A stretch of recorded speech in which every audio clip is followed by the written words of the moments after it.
t'interroger un petit peu sur le marathon de New York. Je sais que c'est une épreuve qui te tient à cœur. Moi, je vais participer à mon premier marathon. Je voulais savoir s'il y avait des petits tuyaux et puis toi, la ville, comment tu la ressens? Est-ce que c'est vraiment aussi magique que ce que l'on dit? Alors, moi, c'est particulier parce que j'ai commencé à courir uniquement dans le but de courir le marathon de New York. Ah oui. C'était vraiment, voilà, c'est mon but absolu dans la vie. Et dans ma tête, je courais le marathon de New York et j'ai arrêté derrière. Non, j'envisageais pas du tout de continuer à courir derrière. Quoi d'autre?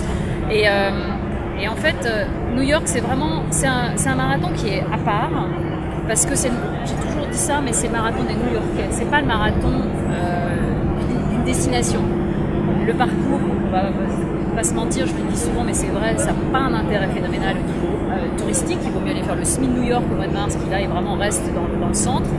Mais il y a 2 millions de personnes sur le bord de l'Est. C'est quelque chose, quand nous on est français, on a même le marathon de Paris, on a l'impression qu'il y a du monde, mais c'est rien par rapport à ça.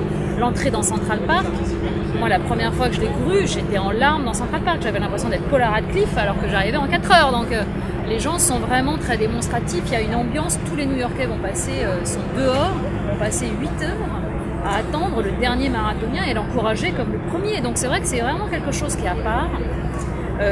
Faut juste après s'organiser un minimum, c'est-à-dire qu'il ne faut pas y aller, il ne faut pas improviser, il y a 2-3 petits trucs à savoir, comme il faut s'équiper vraiment chaudement pour l'attente, parce que elle est plus ou moins longue, tout va dépendre de sa vague de départ. Donc on peut partir avec la dernière vague et là oui l'attente peut être un peu longue. Il paraît qu'on arrive, il fait nuit et qu'il peut faire 4 degrés. Oui voilà, oui moi. Et après la grande tradition en fait, ce qu'il faut savoir c'est que il récupère les vêtements qu'on a sur soi. Donc c'est même en fait un acte presque, il y a beaucoup d'Américains qui le font, on arrive avec des doudounes, j'ai des amis qui le font tous les ans, qui achètent carrément des vêtements neufs pour les laisser dans des grands bacs qui sont récupérés par des charities qui après lavent les vêtements s'il y a besoin et tout et qui les redonnent au SDF et tout New York. Donc il ne faut pas hésiter, il faut s'équiper. Il y a des gens qui montent des vrais campements, c'est drôle parce qu'ils sont là pour. J'ai entendu qu'il y avait des tentes. Ah mais il y a des gens qui arrivent avec des en arrivant. Ils ont des tentes, ils arrivent avec des duvets, il y a vraiment une ambiance de campement qui est très marrante. Il faut rentrer dedans, il faut jouer le jeu parce que sinon voilà, ils te servent des baguettes totalement improbables qui pèsent 3 tonnes dans l'estomac et tous les New-Yorkais sont là pour manger ça. Je te dis mais comment on court derrière, mais c'est pas grave. Faut le vivre comme ça et après en fait il y a 2 parties, il y a l'attente et après on rentre dans les sas et là il y a de nouveau une attente qui est là beaucoup plus courte qui va te permettre après d'aller sur vraiment la zone de départ. De toute façon c'est hyper bien organisé, il faut savoir que comme justement ils ont énormément d'étrangers, tous les messages sont en plusieurs langues. Il y a du personnel, des bénévoles partout avec des petits drapeaux, tu peux trouver quelqu'un qui te parle français, donc c'est vraiment super, c'est pour nous étrangers. Et donc ta première fois, est-ce que tu étais dessous? Alors moi j'ai eu la chance, et d'ailleurs j'ai cru pendant des années que c'était toujours comme ça, il s'est trouvé que j'ai fait mon premier marathon New York l'année où l'organisation a été reprise par des femmes, par une association de femmes, qui est l'association qui s'en occupe toujours, et pour marquer le coup de leur arrivée, elles ont organisé un départ spécial pour les femmes. Moi j'ai cru qu'au départ les hommes étaient séparés des femmes sur le marathon de New York, mais c'est comme ça. Et donc j'étais sur le pont, quasiment derrière les élites. Donc parce que je me souviens encore de cette image de ces grilles où ils étaient là en train de s'échauffer et nous on était juste derrière. Donc j'ai quasiment j'étais au pied du podium avec l'hymne national et tout. C'était 2007. Je crois que c'est ça. Je suis tellement nulle en date que c'est là que je me dis que je suis pas très sérieuse. Donc c'était vraiment un truc particulier. Ils nous avaient fait des meneurs d'allure pour nous. Il y avait eu une opération. Quand tu dis les femmes, c'était toutes les femmes? Non, mais c'était proposé aux femmes qui voulaient en fait. Et moi j'avais été inscrite parce que j'avais pas compris. En fait. J'avais fait ça et comme j'ai gagné un concours. Donc je suis partie, ça a été la surprise de partir à New York cette année-là.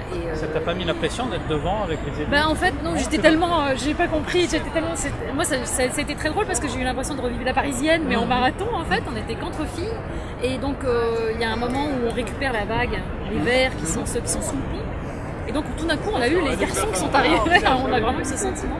C'est un souvenir absolument inoubliable, il y avait du coup le fait qu'on soit qu'entre filles ça a été idiot mais ça m'a déstressé un peu. Je retrouvais un peu une sensation. Et puis après, le parcours se fait, il a ses difficultés, il faut les connaître un peu avant, il faut les anticiper. Donc il ne faut pas hésiter à travailler aussi un peu le dénivelé entre guillemets, parce que oui, il y a des entrées de pont.